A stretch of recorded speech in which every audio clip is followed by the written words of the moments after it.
Okay. ముందుగా thank you so much. చాలా మంచి ఈవినింగ్, చాలా ప్రశాంతంగా ఉంది.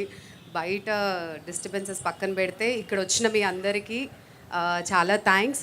మా మస్తు షేడ్స్ ఉన్నాయి, ప్రీ రిలీజ్ ఈవెంట్కి వచ్చారు. మా సినిమాని ఇంతమంది సపోర్ట్ చేసినందుకు చాలా చాలా హ్యాపీగా ఉంది. అండ్ ముందుగా నాకు ఈ అవకాశం ఇచ్చిన మా తిరుపతి సార్కి, ఎక్కడ ఉన్నారు? Okay okay. సో మా డైరెక్టర్ సార్కి thank you so much. And మా producers Bhavani ma'am, Ram sir and Prashant sir, thank you for giving me this opportunity to play this beautiful role. And thank you Abhinav, because నేను ఆల్రెడీ అన్ని trailer లాంచ్లోనే మాట్లాడేశాను. So కొత్తగా ఏం లేదు. బట్ వన్ థింగ్ ఒక్కటి చెప్తాను, ఫెబ్ 23న మా సినిమా రాబోతుందండి. సో డెఫినెట్లీ చూడండి, థియేటర్కి వెళ్ళి చూడండి.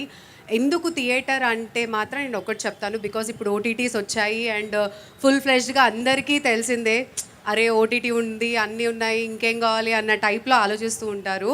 But let me tell you, మనము కాలేజ్కి వెళ్ళి, అంటే జనరల్గా I just wanted to give a example, మనము ఇంట్లో నుంచి అడుగు బయట పెట్టి కాలేజ్కి వెళ్ళి ఫ్రెండ్స్తో అలా అల్లరి చేస్తూ చదువుకుంటూ ఎగ్జామ్స్ రాస్తే ఎంత మజా వస్తుందో కాలేజ్ లైఫ్, అలాగే ఇంట్లో కూర్చొని, అంటే జనరల్గా ఓపెన్ యూనివర్సిటీ చేయడం లేకపోతే వన్ సిట్టింగ్ చేయడం, అలా ఎగ్జామ్స్ రాస్తే ఎలా ఉంటుందో ఆ డిఫరెన్స్ మీకు ఉంటుందండి. థియేటర్కి వెళ్తే, ఓటీటీకి వెళ్తే అంత డిఫరెన్స్ ఉంటుంది.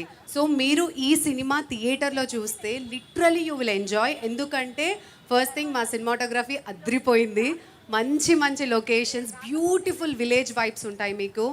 అండ్ ప్రతి ఒక్క క్యారెక్టర్ మీకు కనెక్ట్ అవుతుంది. బికాజ్ ఇది ఐ కెన్ సే దట్ ఒక మన పక్కింటి కుర్రాడు who is like struggling to work hard. And ఇప్పుడున్న జనరేషన్లో మనకు తెలుసు, సొసైటీలో మనం ఏమైనా చేద్దాం అనగానే ఫస్ట్ వస్తారు మన వాళ్ళందరూ, అరే నువ్వేం చేయలేవురా, నువ్వేం బీకలేవు అని కొన్ని ఉంటాయి మనల్ని తగ్గించడంలో. అలాంటి ఒక బాయ్, అంటే అలాంటి ఒక కుర్రాడు ఎలా సక్సెస్ అయ్యాడు ఏంటి అనేది ఒక మంచి స్టోరీ సార్ రాసుకున్నారు.